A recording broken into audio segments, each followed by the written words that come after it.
Tom Kohnen from Orlando, Florida. Congratulations, you are one of our Pro-Am competitors. How do you feel about that fact? It's shocking. I've applied for many design competitions in the past, and this is the first one that I really get to showcase what comes out of the brain. So I'm excited to share. What is your current pyro gig? I am an entertainment technician with the Walt Disney Company. I work in pyrotechnics at Epcot. So I've worked on shows like Illuminations, Harmonious, Epcot Forever, and I just opened Luminous, The Symphony of Us. I could spend hours trying to pick your brain on all of that stuff. I know that you are strictly unable to speak about some of those things. Understandably, those are huge productions. So how about we just dive into kind of your pyro story and how you even got started in this industry? Sure, it's a long but interesting story. So I started college getting a music degree. Music education was the focus. I wanted to be a music teacher. But after my first year, I was a little unsure of what was going on, so I took a gap year and I actually went and did a Disney college program where I was working at Tomorrowland Speedway, and I got to see wishes go up in the air every single day. In the back of my mind, I always thought it would be an interesting job to have, doing fireworks for such a big company. But it really wasn't until they offered this program that was called Tech Behind the Dreams.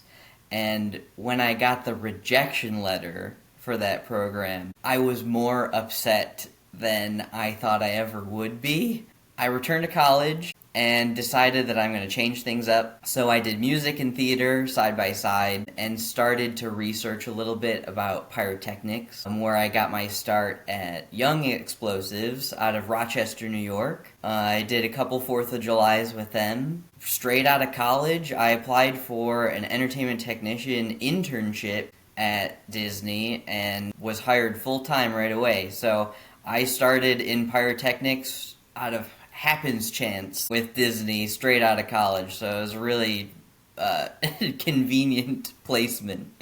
I started in 2019, around June, so, first thing right out of the bat was 4th of July, so that was a huge project. You said you worked on over 600 shows. That's huge. That's a lot.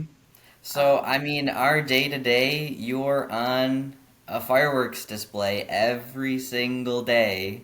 It's always a busy schedule, and there's a lot of people involved. 5 days a week, you're on a fireworks display. And there's a lot of other projects that happen too. What would you say is a favorite show that you've worked on to date, or favorite experience maybe that you've had? It was a 4th of July at Epcot. We are known for huge finales. Thousands of shells going into the air. It's absolutely massive. It's what the guests are expecting to see. Somebody made the comparison that there was a system malfunction on purpose for the finale of the show. There were so many shells in the air. That's got to be one of my favorite things to do as a pyrotechnician, throwing several thousand shells into the air all at the same time. Have you been to Sky Wars before? You attended? I've never been to Sky Wars. In fact, I'd never heard of Sky Wars before I saw a Facebook post that said, apply for Sky Wars. We gotcha! You hadn't even heard of Sky Wars before.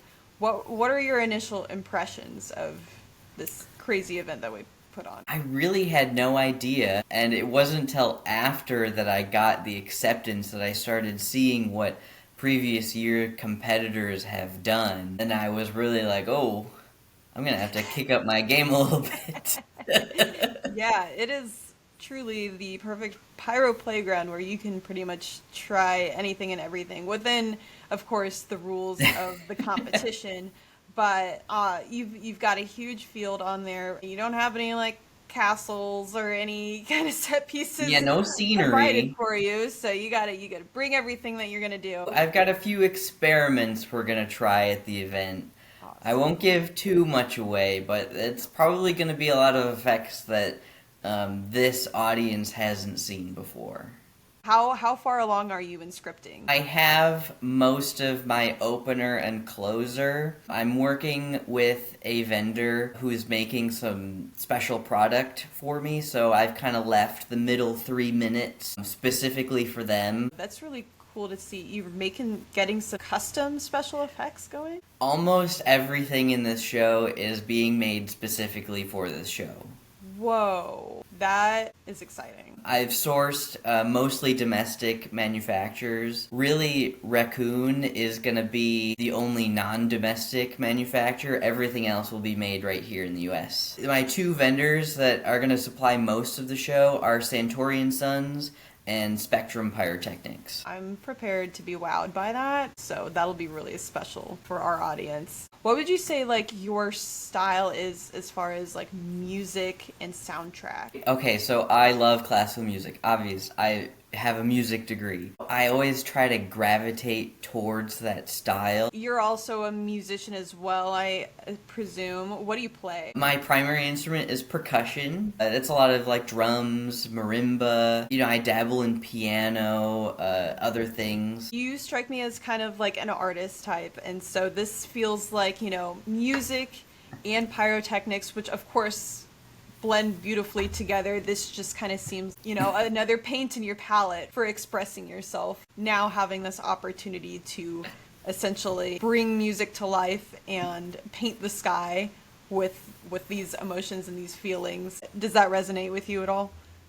Yeah, so there is this phenomenon, I think it's called synesthesia or something like that. A lot of times when I am listening to music, if I'm driving in the car and there's music playing, I will envision the scene in the color and the product that I want, for a lot of shows. The musician aspect of it is really helpful, and Eric Tucker is the same way, the famed fireworks designer of the world. He's a musician as well, and it's very useful in terms of designing rhythmically in your scripts. Listen to Eric Tucker, he's always right. Whatever advice he gives you, listen to it. There are a few things that he said when I was really getting started. One was the musician thing. The other big thing that he always says to me is understand the chemistry behind what you're doing. And that really didn't resonate with me until now, how important that is to understand what is inside the product that you're firing. That's a good point, especially when you have a whole show of custom-made items. Exactly. Has to be vital. That is so cool that you're having that opportunity too, to just like completely customize your show from top to bottom. And I want to pick your brain on it more. I don't want us to be able to spoil anything, but let's just say that we should all be very excited to see what you're coming up with. So we had questions that fans wrote in. I know that you primarily are on like a big team of hired professionals who are setting up shows, but for the Sky Wars on September 28th, how many people are you going to be recruiting to help you? This question, by the way, comes from Jessica Bosworth. So originally, I planned to make this so easy of a setup that it could be done really quickly, and the plan was 3, myself and 2 of my coworkers, to set up this event. And my rationale behind this was that, I set up a show every day with a small crew. It's possible when everything is set and planned for you in advance. I have since received so many offers for assistance that I think the team's going to grow a lot once we actually get there. 3 people is definitely, that's bold. That's to have that small of a team. But like you said, that you guys are very experienced in high efficiency shows. And I don't know how many single shots you got in there, but I'm sure your team is The show is okay, so one more thing. The show is mostly single shots, and I heard an interview Rob Sema gave. He mentioned the cue count in last year's show because it was the Champion of Champions and everybody was going all out. There was, 1,400 cues in these shows. Well, I still have 3 minutes to go, and I'm already over 1,400 cues. Oh my gosh, So Tom. it's gonna be a lot, a lot of single shots. Yes. Holy cow. I hope that your team is very efficient and that all those recs come in pre-angled exactly how you want it. So I can just envision how both high energy but just like super impactful it's gonna be. This was one of the funnier questions that I just like threw in. Do you have a preferred pronunciation for some of these like common pyro terms? Okay. Um, Peony or peony? I am very strict on my pronunciation. Like, Yeah. I didn't even know that there were other ways to say these words. So, yes, peony is my answer. Dahlia or Dahlia? Dahlia. I agree. Other people were like, no, it's Dahlia. I'm like, no, I think it sounds more sophisticated to say Dahlia. Gerbs, all the way gerbs. Obviously, right? Would you call it a girandola or would you call it a girandola? So I kind of throw the emphasis in the middle of the word a little bit. I pronounce it gerondola.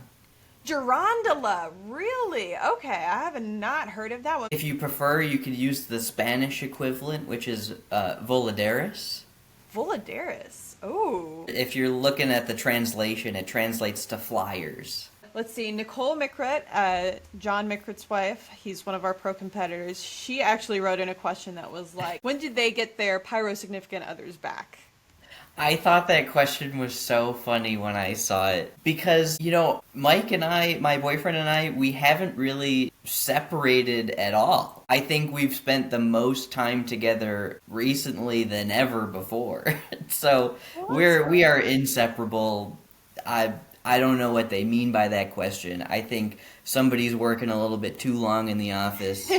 Come home, spend some time with each other. Right, too much time in front of the computer scripting and scripting and scripting. It is a big deal that you have been chosen to be a Skywars competitor. Congratulations again. What does it mean for you in your pyro journey to be able to compete at the US Fireworks Championship?